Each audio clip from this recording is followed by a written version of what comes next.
everybody. Today's topic is actually going to be something that I think is sometimes a really difficult subject for people to talk about, but it's a super important subject. And that's going to actually be talking about advanced directives, specifically working on what a lot of people refer to as do not resuscitate orders.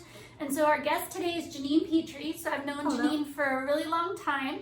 So she has a lot of experience dealing with this and has been by far one of the top people that I've seen actually talk to patients and their families about this topic in a way that really resonates with them and helps them kind of get through the whole process and helps them understand it a little bit better. So I wanted to introduce her and get her to tell you a little bit about herself first.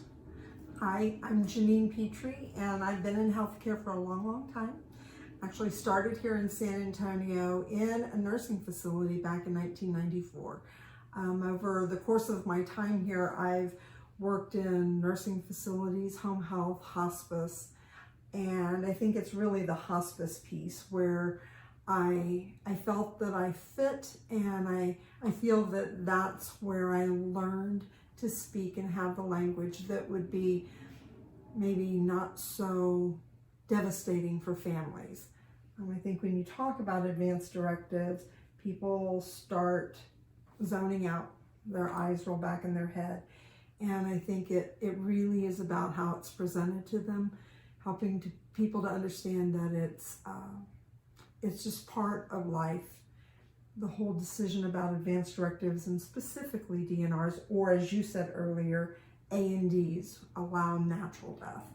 I think it's delivery.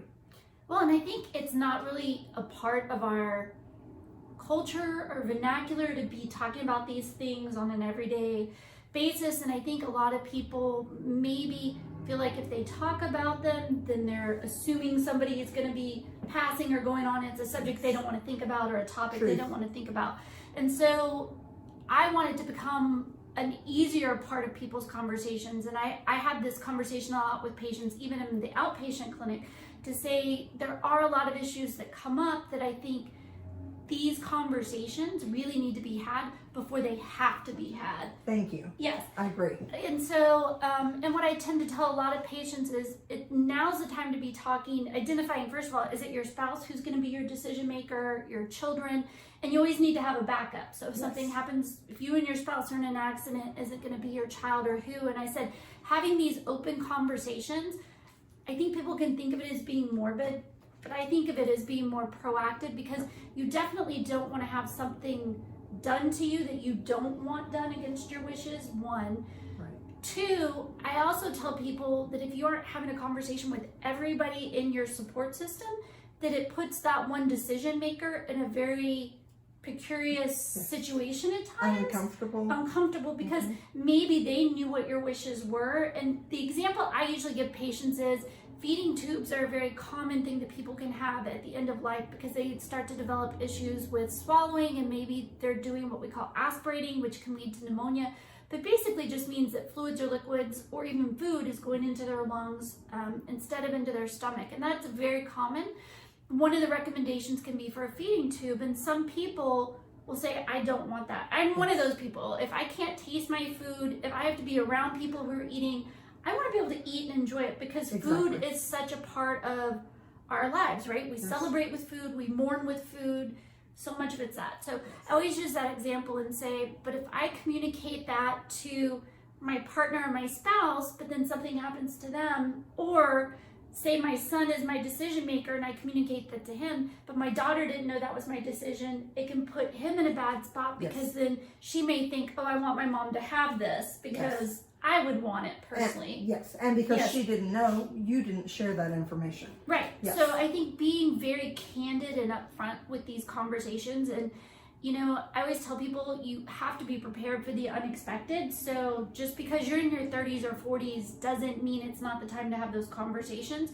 But definitely by 50s and 60s, you need to be having these conversations with your support group. And so one of the things I think that you always did a great job of was really bringing families who were in a crisis situation when you were dealing with hospice. They were just learning that their family member was probably going to be passing pretty soon.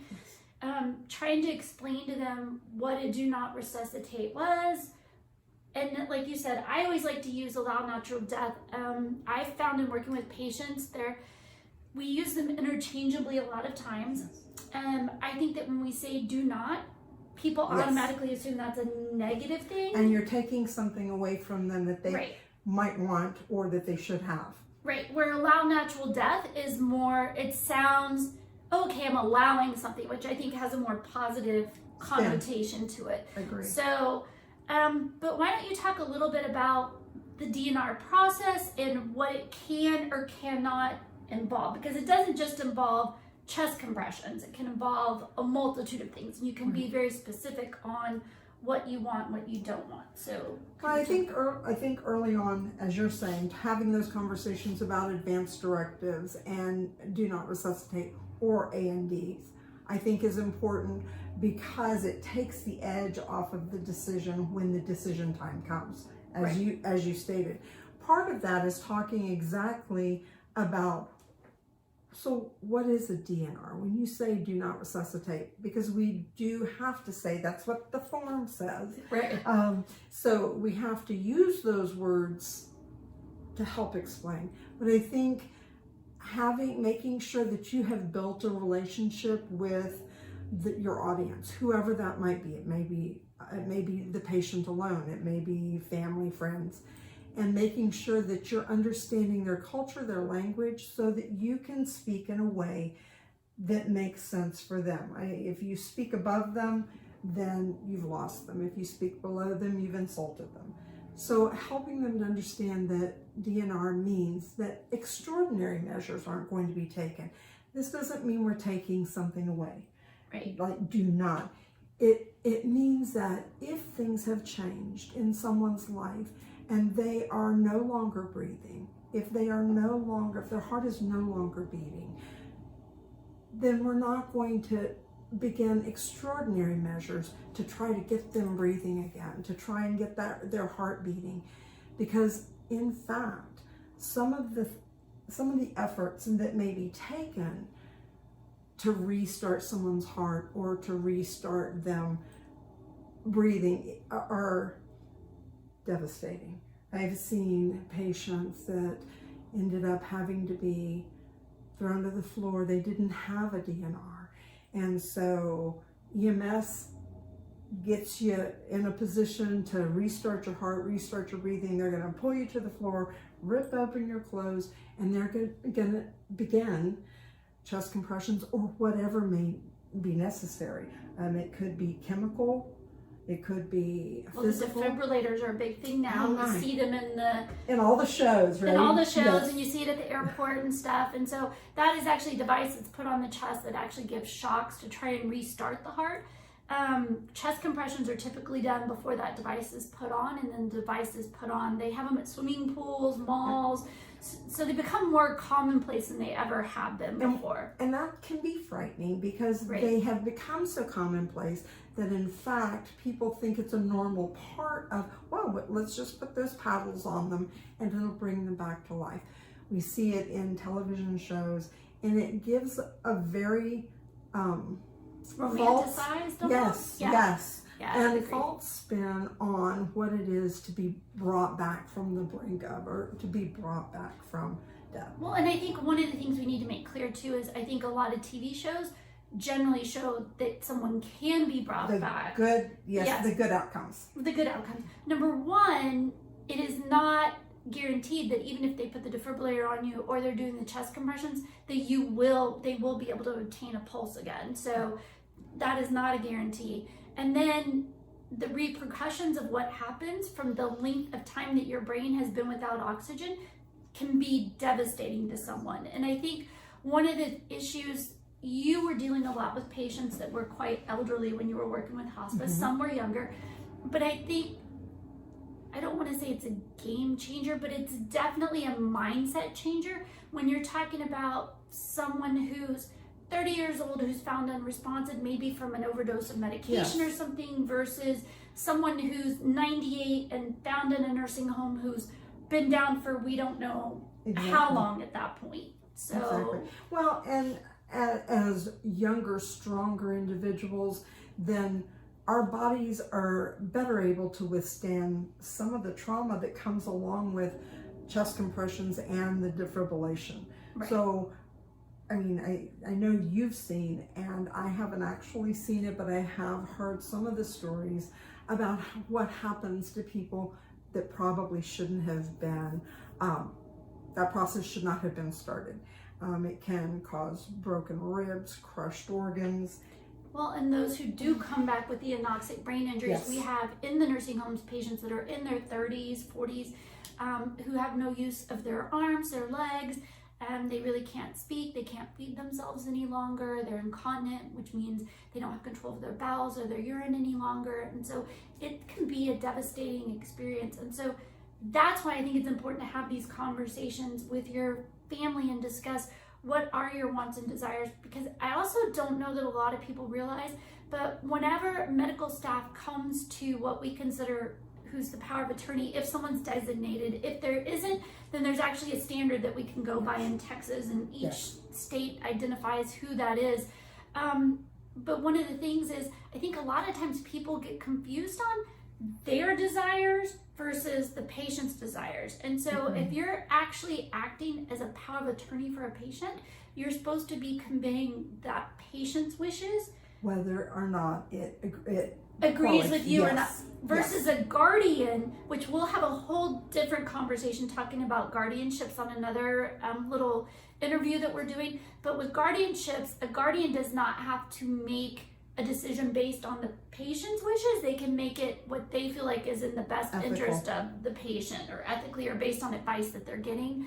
And so that's a huge difference. And so with a power of attorney, I see a lot of times family members that are struggling because their desire is for one thing, and especially in that moment of trauma or grief or Yes. sudden onset of something I'm that losing happened. something I don't want to lose, or someone I don't Right. want to lose. Right. And so I think they really struggle with not necessarily thinking about what did my loved one want or what were their desires, and they start putting their own feelings ahead. So how did you kind of address that? with family Again, members? going back to identifying with the individual you're talking about, or sometimes it was groups up to 30 or more people, and being sure that you are listening and relating to them, bringing them back to, because not always as a parent have we said, listen, this is what I want, this is what I don't want. So then you have to get into conversations that they had maybe as y'all were talking. Oh, remember what happened, Uncle Bob, don't ever do that to me. Think back about those conversations you may have had where your mother, your father, whoever it may be, expressed a preference. Expressed a preference. I wouldn't want to be kept alive. I go back to some of the old like Terry Schiavo cases and different things. I don't know if we should even be bringing that up, but things like that where people didn't discuss what it would be like. And we have to have those frank conversations. And I usually have that frank conversation is, let's talk about what this could look like. Let's talk about what you would want if your mother said she didn't want any extraordinary measures.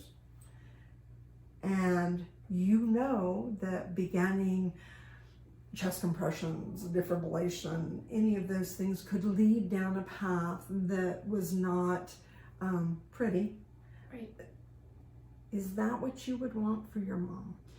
But I had the conversation on the other side of the coin, having that conversation with a patient, a spouse, at the same time, where they think that their children should make those decisions for them. They don't want to have a DNR. They don't want to have an advance directive because they think that that's a job of their child or of their spouse to make those decisions.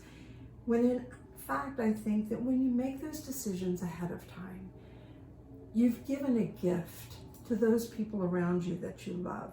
You have to think about, if something happens to me, what is that going to do to my family? What is it going to leave behind if they don't know what it is I want?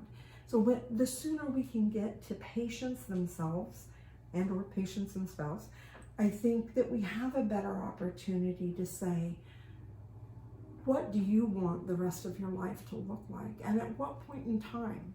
Feeding tubes, all of the different choices that may... Mechanical ventilation. Yes. Do you want a tube? People call it a tube for breathing. Do you want that? Do you want chest compressions? Do you want a feeding tube?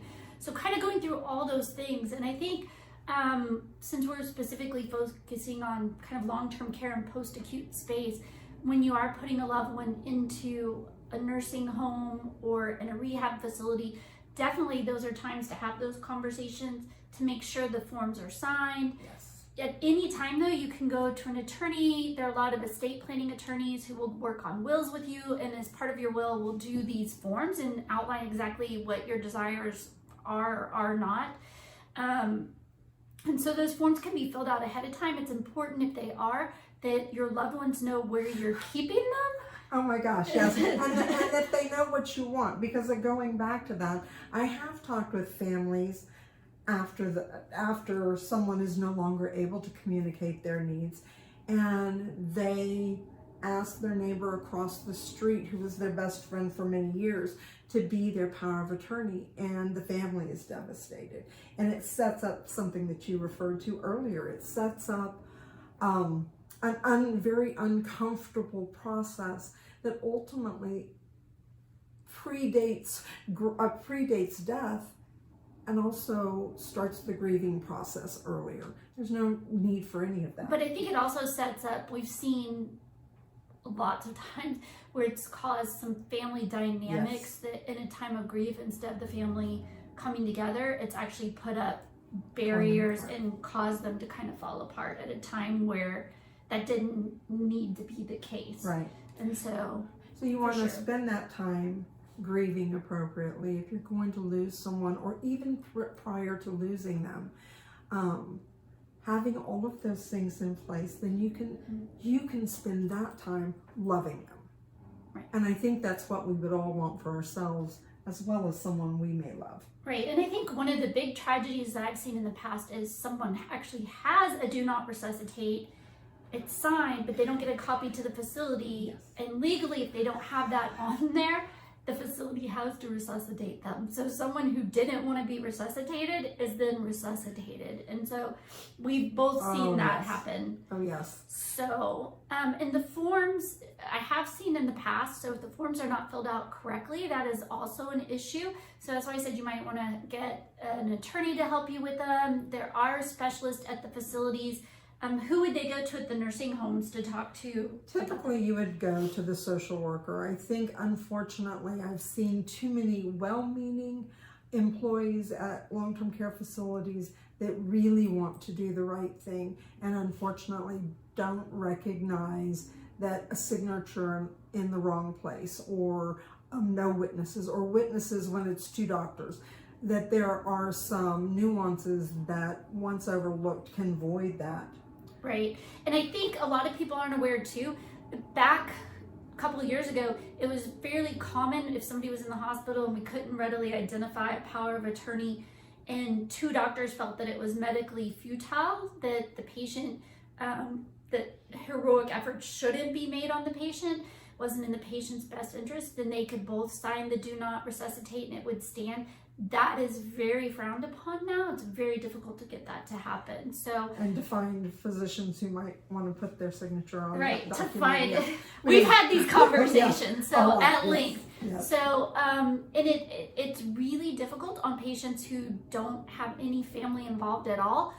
Once they deteriorate and they haven't signed anything, nowadays it's next to impossible to get two physicians to do that and have it stand up. So just something to think about while you have your facilities about you and have your mentition about you, that you go ahead and make those decisions and get the paperwork in place and let people know where it is. Keep copies readily available. You want to make sure that they're on file at the facilities if you have a loved one there, so everybody knows. I know at homes you dealt with patients who are hospice patients who lived at home too. I think some of them kept them like on their refrigerator or something. Yes. So when EMS is called, because the worst case scenario, right? You've got a patient at home, or your family, your loved one at home, and you've got to go out and get groceries, and so the neighbor comes in to sit while you're gone, and the neighbor's afraid something changes. The neighbor calls EMS. It has to be where EMS can find it. They're not going to go to the refrigerator. So unless you know it's there and you can go fetch it for them, it should be on the back of the front door. It should be in the room where that individual is, close at hand and visible, not tucked away in a drawer. I think if you're still, there are people that could have do not resuscitate orders and still drive. I think primarily I think about cancer, people who have cancer with situations like that. Keep it in your glove box. Keep copies everywhere. Make sure every family member has it. Make sure your doctors have it. Make sure if you're in a nursing home or if you go places that you're taking it with you. And I've always told people to buy the sheet protectors and put it in, because if you just keep carrying around a piece of paper, it gets to be all tatted up, and they have to be able to see the signatures, and part of it can't be missing. So, and you don't want to get water or anything on it. If it smears, anything like that will actually, void it out. So I always tell people, put it in a little sheet protector thing so that they can keep it around with them and keep it readily available. I've never seen anybody get little versions of it made, but I'm wondering if you could. I don't know, that would be a great idea, wouldn't it? Or get it laminated? Yes. But you know how you get diplomas and you get like the little bitty copy of your diploma? Yes, it says, yes, I am a DNR. Yes, wouldn't that, we should like start those I or think something. so. I think that's a business idea. idea, So anyway, if anybody has any questions or things like that, we definitely want to be able to connect you with the right resources and try and answer your questions. Sometimes we will be doing lives where we'll be able to answer the questions instantly, since we're just kind of getting the whole series and the podcast going. We're going to start with this, and then later on, as you have questions, we'll be able to take them over time. And Gabby, who's on the other side of the camera right now too, will be glad to answer any questions. If you go to centricphysicians.com, you can definitely get in touch with us there. There's an email link that you can email any questions or comments that you have. So I think that's about it for now. Do you have any closing words of wisdom for everybody? Please, I feel strongly about, if you are 18 or over, you should have a power of attorney. You should have an advance directive that at least directs your families. I've seen numerous sad situations where someone was in a car wreck. They were 21, maybe going out having a celebration, and they didn't make it quite back. And so knowing who to go to, who knows what it is that you want for the rest of your life if you can't make those decisions, is so important. So DNR is primarily for someone who has a terminal illness or who has been ill, a chronic illness that they're not going to get better from. But definitely advance directives, power of attorney. Please give your family a gift. Thank you so much for taking time to come and talk to us today. Our whole goal with this is just to give some education, put some things out there. We know how difficult it is to find resources when you're trying to put somebody in a nursing facility, or just trying to find out what the process is for different things. So we're really just trying to educate the public and get some more information out there. So just want to sign off for now, but remember to always smile and go out and show some kindness to everyone around you. Thank you, guys. Thank you.